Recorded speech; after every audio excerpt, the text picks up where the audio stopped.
Welcome to Sondisa TV. Today, we dive into the story of a guy who thought he was just another average dude, until he found out he wasn't even real.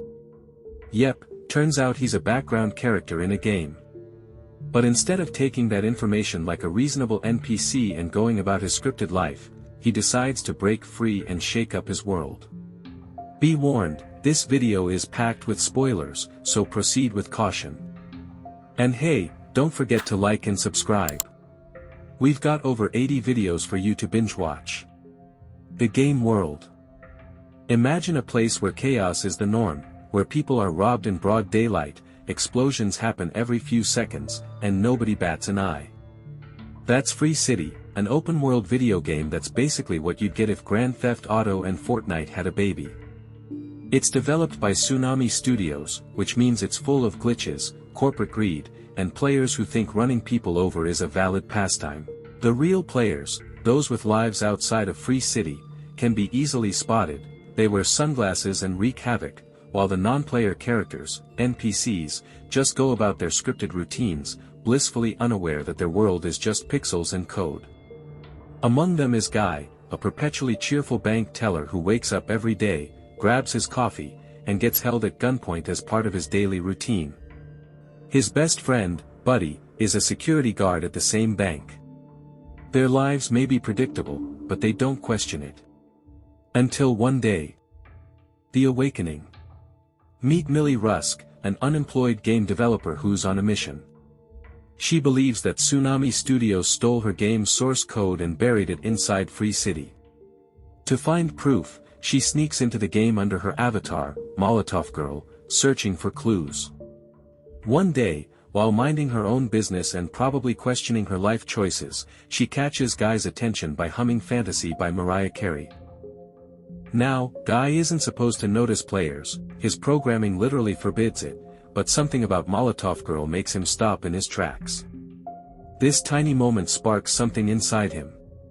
Instead of going about his usual loop, he starts thinking for himself. And as any game developer would tell you, NPCs aren't supposed to do that. A new perspective. Curious and feeling bolder than ever, Guy does something unprecedented. He fights back against a player.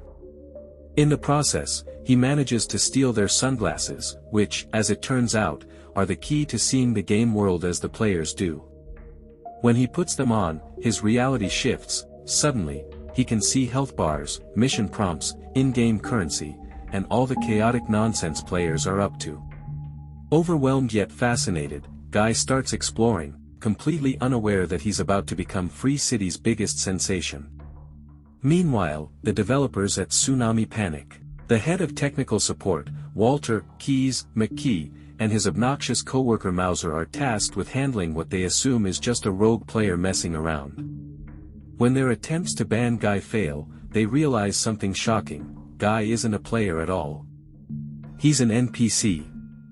And somehow, he's evolving. Going viral.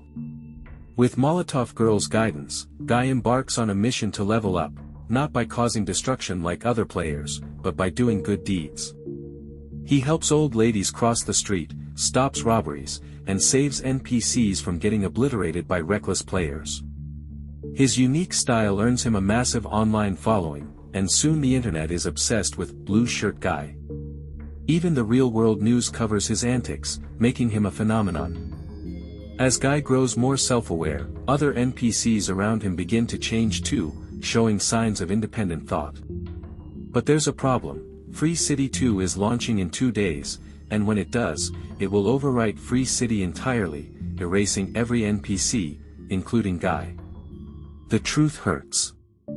When Molotov Girl finally tells Guy the truth, that he's not real and his world is just a game, he doesn't take it well. Can you blame him? Imagine finding out your whole existence is just some dude's coding project. Heartbroken, he distances himself from her. But after some soul-searching, Guy decides that even if he's an NPC, he still has a purpose. He rallies his fellow NPCs, convincing them to break free from their loops and embrace their independence. Meanwhile, he and Buddy track down the proof Millie has been searching for, a hidden recording from a glitched-out player, revealing an island that contains remnants of the stolen game code. If they can reach it, they can expose Tsunami's corruption. Enter the villain. Antoine Huvachalik, the egotistical CEO of Tsunami, is furious that Guy has disrupted his plans. When banning him doesn't work, he takes matters into his own hands, literally. He orders the servers to be rebooted, wiping Guy's memory.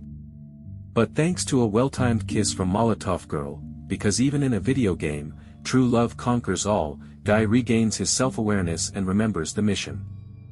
Realizing that Guy and Millie are dangerously close to exposing him, Antoine deploys his final weapon, Dude.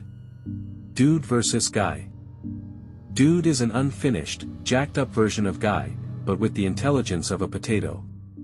He's all brawn, no brain, and his default response to any situation is punching things. Guy is completely outmatched, until he slaps a pair of sunglasses on Dude's face, distracting him long enough to make a run for the island. Seeing things slip out of his control, Antoine completely loses it. In a desperate move, he physically destroys the game's servers with an axe, causing chunks of Free City to disappear in real time. Buddy vanishes before Guy's eyes, but Guy keeps pushing forward, determined to reach the island before everything is gone. The aftermath. Just as Antoine is about to destroy the last remaining server, Millie strikes a deal with him. He hands over the rights to her original game in exchange for not getting sued into oblivion. Begrudgingly, he agrees. Meanwhile, Free City 2 launches, but it flops spectacularly, full of glitches and missing its biggest star, Blue Shirt Guy. Millie, Keys, and Mauser salvage what's left of the original game and turn it into Free Life, a new indie game where NPCs can roam freely. With no players around, Guy and his friends finally have a world of their own. Before she logs off, Guy drops one last bombshell on Millie. He's not just some random AI, his entire personality was coded by Keys as a love letter to her. Realizing that the man of her dreams has been right in front of her this whole time, she rushes off to find Keys in the real world, and they finally kiss. Meanwhile, inside the game, Guy and Buddy reunite. Turns out, if you're made of code, anything can be rewritten, even lost friends. Thanks for watching. What would you do if you found out you were an NPC? Let me know in the comments. If you enjoyed this recap, help the channel out by hitting that subscribe button. See you next time.